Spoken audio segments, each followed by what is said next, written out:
Sadya pong malikot at mahilig talaga maglaro ang mga bata.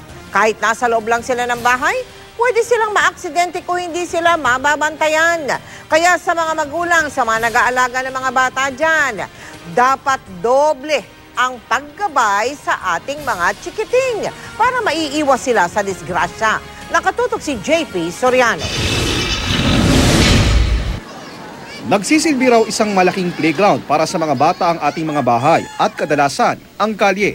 Kaya sabi ng isang child safety expert, napakalaki ng posibilidad na mauwi sa disgrasya ang hindi mapigilang kilos ng mga chikiting. Kaya kung meron ka raw anak o kasamang edad 5 pababa sa bahay, dapat daw child-friendly ang inyong tahanan. Hanggat maaari, huwag daw payagang maglaro sa kalsada ang mga bata. Kung di raw ito maiwasan, tiyaking lagi silang natatanaw. Iwasan rin ang mga bagay sa paligid na pwedeng suotan ng mga bata. Make sure na yung mga sasakyan natin ay nakalock para po sa mga anak natin, sa mga bata. Responsibilidad po ng may-ari ng sasakyan na ilock ang kanilang mga sasakyan pag wala po sila. Sa loob ng bahay kung saan madalas ding maglaro ang mga bata. Refrigerator, may mga takip, tapos tela. Huwag na lang nating ilaylay ang mga tela. Keep it sa taas para maiwasan natin yung paghatak, mahulog, masaktan ng bata. Ang kama o kutsyon, madalas talunan ng mga bata, madalas ring pagmula ng aksidente. Pwede po nating ilagyan ng carpet o kahit ano pong malambot na bagay, paikot. Para man kung mahulog man yung bata, yung pinsalang mangyayari is lesset.